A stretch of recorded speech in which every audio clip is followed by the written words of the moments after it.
Picture this: a lone puppy, small and trembling, lost in a jungle that feels way too big. Every shadow is a monster in waiting. Suddenly, one of those shadows steps into the light. It's huge, golden, and wears a crown of matted fur, magnificent mane. This is the self-proclaimed king of this jungle, a lion far from his home on the savannah. He fixes his gaze on the tiny dog and lets out a low, rumbling growl. It's the sound of a tyrant who can't stand a single thing out of place in his kingdom. The puppy is trapped. There's nowhere to run.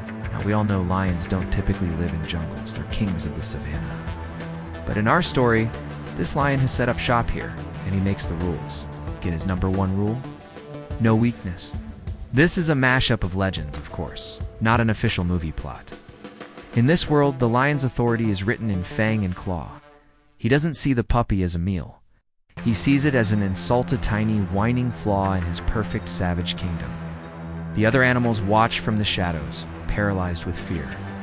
They know this lion's arrogance. They've seen his cruelty. He stalks forward, enjoying the moment, loving the absolute power he holds over this small, innocent life. He's the king, after all, and kings don't put up with trespassers.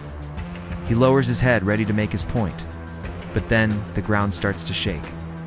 At first, it's just a deep hum, a vibration that rattles the leaves on the trees. The birds go silent. The other animals bolt. The Lion King stops, annoyed and confused by the interruption. Trembling gets stronger, becoming a ground-shattering quake.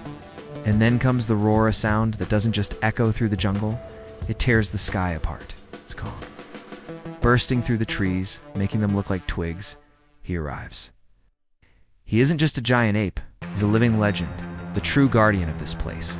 If you follow the Monsterverse, you know Kong is a protector first of Skull Island, then of Hollow Earth. And right now, that protective instinct is firing on all cylinders. He sees the proud lion, and he sees the helpless puppy cowering before him. Kong's ancient, intelligent eyes burn with a single mission. He doesn't have a crown and doesn't need one. His presence alone is a challenge to the throne.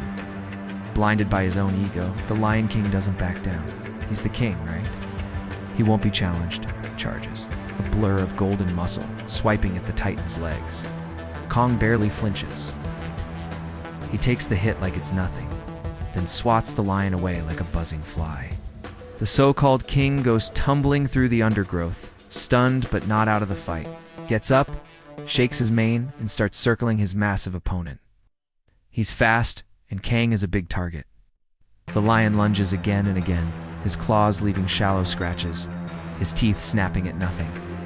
It's a battle of pure power versus ferocious speed. The jungle itself becomes an arena, with trees swung like baseball bats and boulders tossed aside. In the middle of the chaos, a falling branch pins the puppy, and its terrified yelps cut right through the sounds of the fight. That cry changes everything. This is no longer a fight for dominance, it's a rescue mission. Who are you rooting for in this ultimate showdown? Let us know in the comments below. Hashtag Team Kong or hashtag Team Lion King. Hearing the puppies cry for help, Kong's focus becomes laser sharp. He's not just a brawler anymore, he's a bodyguard. He completely ignores the lion's attacks, using his enormous body to shield the little creature from any more danger. He gently lifts the heavy branch's huge fingers, surprisingly delicate hand, nudges the puppy out of harm's way. Seeing Kang is distracted, the Lion King thinks he sees an opening. He launches himself through the air for one last, desperate strike. Big mistake. Kong, knowing the puppy is safe, turns with unbelievable speed. He catches the lion in midair, not with rage, but with a calm, terrifying finality. He doesn't crush him, just holds him eye to eye and lets out a short, deafening roar. It isn't a threat, it's an order. Yield, defeated and humbled, the lion scrambles away into the jungle the second he's released, his reign of terror officially over. Peace finally returns to the jungle. The other animals slowly emerge, not with fear, but with awe. Kong, the great protector, turns his back on his enemy. He walks over to the puppy, who is still shaking, and gently scoops it into his colossal hand. He holds it up to his face, and for a moment, the titan of the jungle and the tiny lost dog share a quiet understanding. So is this a real movie? Of course not. It's a what-if battle that we just had to imagine. There's no official crossover where Kong meets a character called the Lion King. But in the world of legends, anything can happen. In this world, a true king's strength isn't measured by the fear he creates, but by the smallest lives he's willing to protect.